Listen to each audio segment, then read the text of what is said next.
C'est quoi votre truc ?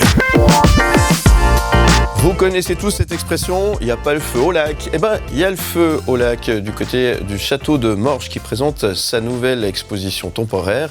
Et il y a le feu au lac, justement, histoire d'une Suisse à haut risque, dévoilant la gestion des crises tout au long de son histoire helvétique. L'exposition vise à déconstruire l'image d'une Suisse épargnée par les drames, mettant en lumière les détails auxquels le pays a dû faire face. Cette exposition explore 5 thématiques, dont les catastrophes naturelles et les urgences sanitaires, pour interroger la capacité de la Suisse à affronter un monde plus volatile. L'exposition est visible jusqu'au 15 décembre 2024. Ça veut dire que vous avez le temps de pouvoir y aller. Pour en parler, je reçois ce matin Adélaïde Zeyer, directrice du Château de Morges et ses expositions. Bonjour et bienvenue. Bonjour, merci. Merci d'être avec nous ce matin pour nous parler du Château de Morges et de ce qui nous réserve quand on rentre à l'intérieur et pour pouvoir visiter ces expositions. Et cette exposition, qui se tient jusqu'en décembre prochain, on l'a dit, il y a le feu au lac, histoire d'une Suisse à haut risque. Il y a aussi le bouquin, on va en parler d'ici quelques instants. Qu'est-ce que c'est cette exposition en 2 mots ? Alors j'ai tenté de l'expliquer, j'ai pas dit de bêtises, j'espère. Non, c'est parfaitement ça. C'est vraiment l'histoire des situations de crise que la Suisse a affrontées depuis le Moyen-Âge jusqu'à nos jours. Oui. C'est vrai qu'on a détourné cette expression très drôle de « il n'y a pas le feu au lac ». Oui. Pour dire que la Suisse actuellement est un pays prospère avec des institutions stables, avec un cadre de vie très sûr. Mais dès qu'on porte son regard un peu dans le passé, on voit que la Suisse a été façonnée par une histoire qui est très dure, une histoire complexe. La Suisse, finalement, dans notre pays, un déterminisme environnemental très, très difficile.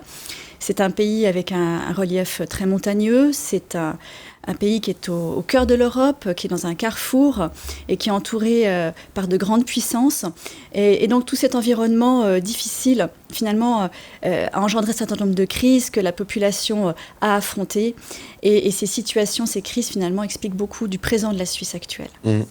Alors, ça s'adresse à qui ? À tous celles et ceux qui désirent en savoir un petit peu plus, qui sont un peu curieux, qui aiment l'histoire aussi, ça c'est important. Hein. Tout à fait, et puis c'est aussi un sujet de société. C'est clair qu'on s'inscrit juste après l'épidémie sur le Covid-19. Il y a également beaucoup d'inquiétudes sur l'approvisionnement énergétique en Suisse. Il y a également un retour d'un conflit majeur au port de l'Europe, et tout cela, finalement, ça interpelle tout le monde sur le présent actuel. Et nous, on n'est pas des journalistes, justement, on est plutôt des historiens qui essayons d'expliquer quelles sont les situations qui ont eu lieu avant et qui permettent peut-être de porter un regard plus posé, plus éclairé sur l'actualité. Et ça s'adresse vraiment à tout le monde, y compris aux familles. Ces situations connues que vous présentez, déjà vécues, est-ce qu'elles offrent un reflet sur ce qui se passe un peu aujourd'hui, visiblement ? Est-ce qu'on peut faire quelques liens, visiblement ? Bien, c'est en fait une lente construction, la Suisse. Au départ, c'est un pays un peu improbable qui réunit des populations de langues différentes, de religions différentes dans un contexte hostile, comme je l'ai dit. Et puis finalement, à travers différentes crises, à la fois de nature militaire, mais aussi des catastrophes naturelles, des catastrophes humaines, le pays va se souder. Cela va participer à la cohésion nationale. Il y a des élans de solidarité qui vont avoir lieu petit à petit, que ce soit après l'éboulement de Goldau en 1806 ou lors de l'accueil des soldats Bourbaki pendant la guerre franco-prussienne en 1871. Et puis, finalement, l'union fait la force. Et donc, ce qui fait notre force aujourd'hui, c'est aussi ce qui a fait notre force par le passé. Il y a un peu de suicitude derrière tout ça.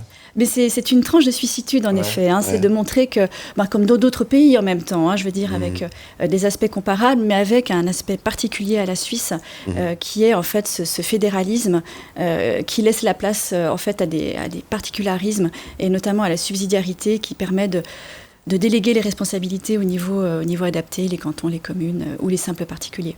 Alors on y découvre plein de choses, Je suis en train de parcourir ce magnifique ouvrage que vous avez apporté, qui est disponible en librairie et sur place évidemment. Vous avez fait appel à un dessinateur aussi, qui a apporté un peu sa touche de maintenant finalement avec l'histoire. Ça c'est important aussi, où il fallait finalement pouvoir transposer les générations, si je puis dire. Exactement, en fait, le passé irrigue le présent, donc nous avons toujours des ponts, des liens entre ce que nous vivons de nos jours et les tranches d'histoire que nous expliquons. Et donc le dessinateur dont il est question, c'est Samuel Hambleton, qui a une petite trentaine d'années et qui a composé un certain nombre de planches qui apportent un regard décalé sur l'exposition, souvent un regard parfois grave, parfois humoristique. Et ce jeune dessinateur, il a, par le passé, composé plusieurs bandes dessinées sur l'histoire suisse. Donc nous travaillons régulièrement avec lui et nous avons bien apprécié son regard dans l'exposition. L'histoire suisse et ses marques aussi. On y trouve plein de choses, notamment les kits de secours ou de survie, je ne sais pas comment on les appelle, avec des marques qu'on connaît bien et qu'on voit tous les jours.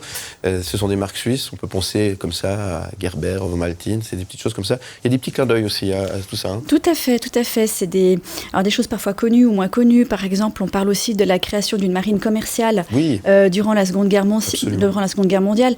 En fait, le gouvernement tire les leçons de la Première Guerre mondiale, où la Suisse avait été confrontée à des difficultés d'approvisionnement aiguës qui avaient entraîné de grandes difficultés dans la population, qui avaient entraîné des crises sociales. Et donc, le gouvernement décide assez vite, la Suisse étant un pays sans accès à la mer, de pallier les difficultés d'approvisionnement par la création d'une marine commerciale.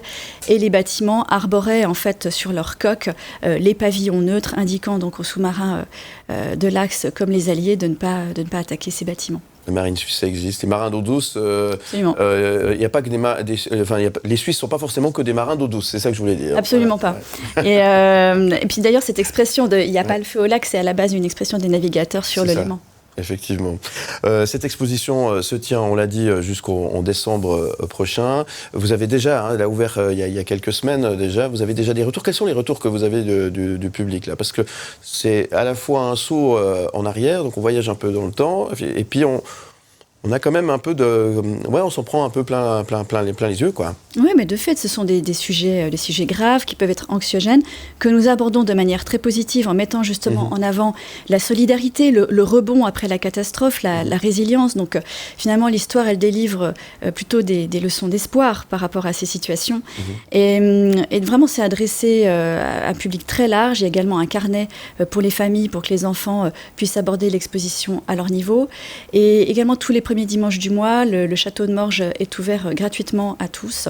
Et nous offrons un certain nombre d'événements qui permettent au public de découvrir avec des animations les sujets abordés dans l'expo. Et l'occasion de découvrir ce château qui est magnifique, évidemment. Au demeurant. Le château de Morges, effectivement.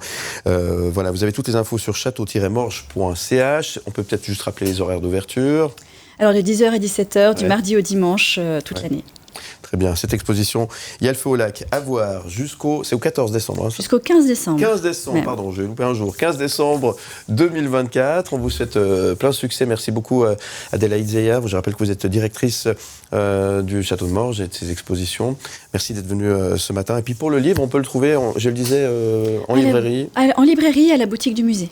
Bien. Et il a été écrit par Gudrun Beger, qui est conservatrice au Château de Morges. Très bien, merci beaucoup.